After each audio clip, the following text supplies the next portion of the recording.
Continuando o nosso estudo de projetos conceituais, aqui no ambiente conceitual, hoje nós teremos uma aula muito interessante sobre formas. Inicialmente, eu queria destacar que existem dois tipos de formas com relação à sua dependência. Essas formas que a gente criou até agora, estabelecendo uma superfície, depois dando um extrude, enfim, são figuras do tipo não restritas. Então eu tenho outro tipo de forma, que é forma com base em referência. Nessa aula nós vamos explorar as formas não restritas, que são essas que a gente criou até agora, né? A gente faz uma superfície, dá um extrude e vamos ver outros métodos de criação. Só para entender o significado de uma forma restrita, eu vou ter aqui, por exemplo, mais lá pela frente, a gente vai ver uma aula sobre divisão de superfície. Então, por exemplo, eu peguei essa superfície aqui, essa face desse paralelepípedo aqui, e dividi essa superfície, e essa superfície ela tem uma forma, eu posso ditar uma forma de divisão dessa superfície. Então, esse padrão, que ele só existe vinculado a uma superfície. Então, ele é dependente. Tá, ok? Só para entender o que é, mais para frente a gente vai explorar como criar padrões de divisão, ok? Então vamos ver aqui os tipos de formas que a gente pode criar. O tipo primitivo de forma para o 3D, embora que a gente esteja trabalhando com volumes, toda a geometria é baseada nas superfícies. Mais para frente a gente vai ver como transformar isso em elementos do Revit, e a gente observa que a gente vai tratar cada superfície. A gente vai pegar a face de um cubo e transformar numa parede, ou num telhado, ou numa parede cortina. Então é importante ter esse conceito de que a gente está desenhando volumes, mas o que vai importar desses volumes para efeito de construção são as superfícies, as faces que esses volumes vão originar.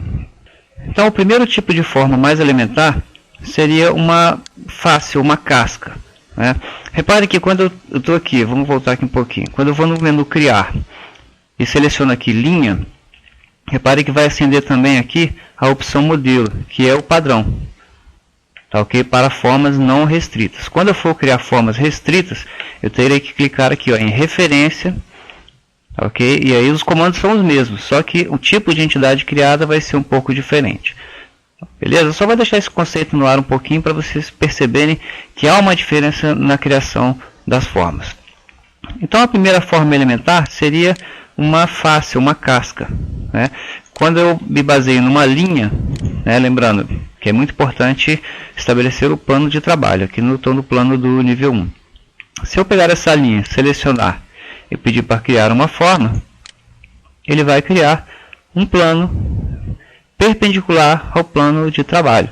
Isso quando eu estou tratando de linhas abertas. Por falar nisso, se eu venho aqui desenhar uma conjunto de linhas estancadeias, reparem que aqui não está habilitado criar superfície a partir de círculos fechados. Então mesmo que eu venha aqui e desenhe um triângulo, continua sendo um conjunto de linhas. Ao passo que, se eu vou lá desenhar a linha, e eu clico aqui, ó, criar superfície a partir de ciclos fechados, quando eu fechar qualquer figura geométrica, automaticamente o Revit vai criar uma superfície em torno dessa figura. E aqui eu posso pegar essa figura e posteriormente fazer estudos nela. Outra coisa importante, que é um fundamento que eu acabei aprendendo recentemente, eu nem sabia que existia essa opção, acho interessante passar. Muitas vezes eu tenho dificuldade de selecionar uma superfície. Tá? Aqui embaixo do modificar, tem o selecionar, aqui tem uma setinha preta que eu nunca tinha explorado antes. Clicando aqui, o Revit mostra para você opções de seleção de objetos. Então se eu clicar aqui, selecionar elementos por face, tá? Aí ele já, ó, quando eu me aproximo, ele automaticamente já tende a me selecionar faces do objeto. Quando não está selecionado, a ideia inicial dele é selecionar linhas. Ok? É um detalhezinho, mas que eu acho importante porque interfere no nosso modo de trabalho aí no dia a dia. Beleza? Então, voltando. Primeira forma que a gente tem aqui são superfícies, ok? Podem ser lineares ou podem ser curvas de qualquer natureza. Crio aqui a forma, tá lá a minha casca ou superfície criada. Quando eu tenho uma superfície fechada, né, a gente acabou de ver, quando eu seleciono essa figura, seja ela uma superfície, né, ou seja uma cadeia de linhas, clico em criar forma e ele faz uma extrusão. Suponha agora que eu tenha duas linhas, ou uma linha em um círculo, né? O Revit ele trata aqui linhas como objetos lineares, não é igual ao CAD, uma linha é uma coisa, um arco é outra. Tá, ok? O arco aqui também é um tipo de linha, é uma linha em forma de arco. Se eu tenho duas linhas separadas, ou uma linha e um arco, e eu seleciono essas duas, quando eu clicar em criar forma, ele pode criar dois tipos de figura. Uma figura de revolução, onde ele pegaria uma linha e giraria em torno da outra, né? Ou a outra opção seria a outra linha em torno dessa, né? Então é uma em torno da outra ou a outra em torno de uma, tá, ok? Teria as duas opções aqui. Ou ele também oferece a opção de criar uma superfície entre elas. Então está aqui a primeira opção, a linha da esquerda girando em torno da direita, e aqui a linha da direita girando em torno da esquerda. Eu crio, na verdade, uma superfície de revolução, não é um sólido, ok? É uma superfície de revolução. Se eu quiser criar um sólido, eu terei que fazer uma figura fechada e uma aberta. Por exemplo, eu tivesse aqui um retângulo e uma linha. Se eu seleciono esses dois objetos e peço para criar uma forma, aí ele não tem outra alternativa a não ser pegar essa forma fechada e fazer uma revolução em torno da linha. Só para ilustrar, eu tenho uma curva e uma linha. Seleciono as duas, é o mesmo caso, né? Duas figuras abertas, criar forma, ele vai dar a opção de criar uma superfície entre elas, ou, nesse caso aqui, ele criou sim um sólido de revolução. Tá? O comportamento de figuras curvas e planas é um pouco diferenciado no Revit. E um detalhe importante é que essa revolução ela só aconteceu porque as duas linhas, né, ou a linha e o arco, elas estavam no mesmo plano. Tá? Se eu tiver linhas em planos diferentes, por exemplo, essa linha aqui está no plano do nível 1. E agora eu vou desenhar aqui, nesse plano vertical, vou desenhar uma outra linha. Uma linha qualquer. Reparem que elas têm uma posição espacial adversa. Se nesse caso eu selecionar essas duas linhas e pedir para criar uma forma, aí o Revit vai fazer uma casca bem maluca, né? Ele vai fazer a concordância espacial entre essas duas retas, dando uma forma aí bastante interessante, bastante versátil. Isso vai nos permitir construir figuras um pouco mais complexas, né? Uma catedral, por exemplo, como aquela lá de Brasília, né? Você traçaria as linhas em diversos planos e aí te permitiria construir figuras um pouco mais complexas. Tá, ok? Então, é diferenciado o tratamento em figuras no mesmo plano e figuras em planos diferentes quando você usa a opção criar forma. A outra opção, também bem poderosa, embora um pouco mais complexa de criar formas, é através de varreduras. É só lembrando que quando a gente viu componentes, a gente criou componentes, uma cadeira, foi um banquinho que a gente criou e usou essas ferramentas de mescla, de varreduras. Naquela situação nós estávamos desenhando objetos, né? Então é importante salientar que esse ambiente aqui é um ambiente de projeto conceitual. Eu não vou criar aqui um bule, uma cadeira. Tá, ok? Aqui eu estou tratando de edificações, são elementos que depois vão ser convertidos em elementos de construção. E há diferenças sensíveis de construção, como a gente viu, mas as ferramentas de construção podem ser consideradas basicamente as mesmas. Então, o conceito básico de varredura é eu ter um caminho, né? Vou traçar um caminho um pouco complexo aqui. Tá? Quando eu desenho, no caso aqui, uma SP-Line, ele já vai criando ao longo da SP-Line nossos pontos de referência. E conforme a gente já viu lá no começo desse assunto, quando eu crio uma spline e esses pontos de referência, o Revit já cria aqui planos perpendiculares a esse caminho, que vão me permitir desenhar num plano já perpendicular ao elemento linear. Tá, ok? Então, se o caso o caminho da varredura for uma spline, né, uma linha um pouco mais complexa, metade do caminho andado, né? Porque a varredura ela se caracteriza por um caminho e um perfil perpendicular, né, construído num plano perpendicular a esse caminho. Então, se eu vier aqui desenhar, por exemplo, um polígono qualquer, beleza? Seleciono agora o polígono. Com Ctrl, seleciono a spline e peço para criar forma. Ele vai fazer a varredura, né, dessa forma, desse perfil hexagonal em torno desse caminho.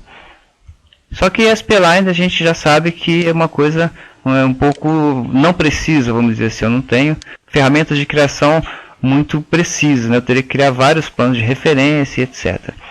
Talvez seja mais comum a gente desenhar um arco ou uma linha, né? Um conjunto de linhas em cadeia, ok?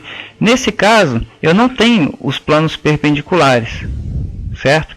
Então, o que eu posso fazer? Eu posso criar esses pontos através de elemento de ponto, que cria exatamente pontos de referência. Eu vou criar um aqui, no ponto médio e vou criar um outro aqui nessa outra extremidade. E como a gente também já viu, quando eu crio esses pontos, né, se eu clicar em um deles, ele torna ativo o plano de referência, que é perpendicular ao plano aonde esse ponto está contido. Vamos chamar assim, ele estava no nível 1 e ele é perpendicular ao plano onde a figura em que ele está hospedado foi criada e perpendicular também ao caminho dessa figura. E aí eu vou poder desenhar minhas figuras aqui. Por exemplo, eu vou começar aqui com um círculo. Nessa outra referência aqui, eu clico nela, ele já me transfere para um outro plano de trabalho. Eu posso desenhar aqui um quadrado, por exemplo, um quadrilátero, né, melhor dizendo. E transferindo para essa outra, vou desenhar aqui, para exagerar, um polígono aqui, um hexágono, em qualquer direção. Seleciono esses elementos aqui e peço criar forma. O Revit vai dar o jeito dele lá de fazer a sua concordância, uma figura circular se tornando um quadrado e depois um hexágono. Vou dar um Ctrl Z aqui e se eventualmente eu precisar fazer um perfil um pouco mais preciso, vou dar Ctrl Z aqui, desfazer tudo, né? Eliminar esses pontos de referência também. Eu posso selecionar esse caminho aqui e dividir caminho, ok? Dividir caminho. Ó, ele dividiu em 6, eu posso vir aqui, não, quero dividir apenas em 5 pontos, e aí em cada um deles eu faço o perfil que eu desejar, criando um escalonamento aqui, beleza? Na próxima aula a gente explora um pouco mais, né? De qualquer modo, esses são apenas pontos de divisão, né? Para desenhar planos sobre eles, eu também teria que colocar nesses pontos, ó lá, os nossos pontos de referência, tá ok? Mas só um detalhe para adiantar, eu criei aqui um caminho dividido, tá? Eu posso vir aqui e deletar esse elemento, volta a ter a linha de modelo. E esse modo que eu fiz aqui, desenhando vários perfis, eu passei por cima apenas do conceito, mas se chama varredura por mescla, né? Eu estou mesclando um perfil com o outro, no caso aqui com o terceiro. No primeiro caso eu desenhei apenas uma figura geométrica e fiz uma varredura simples. A mesma superfície ela percorreu o caminho desejado. E nesse último caso eu fiz uma varredura por mescla. O último tipo de forma foi o primeiro, na verdade, que a gente viu, né? Só para manter uma coerência didática, se chama elevação, né? Quando eu tenho um perfil desenhado num determinado plano, né, uma superfície fechada num plano e uma outra forma em outro plano. Tá, eu seleciono, ou em outros planos, eu poderia desenhar um perfil aqui em cada plano. Né, desenhar aqui, por exemplo, uma elipse. Tá, nesse segundo nível, né, repara que eles estão em planos diferentes. Eu vou lá para outro plano e desenho uma figura qualquer aqui. Vou olhar um pouquinho por cima aqui só para manter a coerência, né? Não precisava nem que eles fossem centralizados ou coisa parecida. Eu posso inclusive mover essa figura para outra direção, né, que o Revit vai se encarregar de, na hora que eu selecionar as figuras e pedir para criar a forma, ele vai fazer a forma geométrica, um tipo de varredura, né, vertical, criada a partir de superfícies. Né? No caso aqui eu não tenho um caminho, eu tenho simplesmente os perfis em cada plano, e o Revit faz a concordância com o tipo de varredura aí que ele mesmo calcula. Beleza? Então, nossa aula sobre criação de formas. Superfícies de revolução com linhas, varredura por mescla e elevações. Beleza? Na próxima aula, aprofundamos ainda um pouco mais sobre agora a manipulação dessas formas criadas. Grande abraço e bons estudos.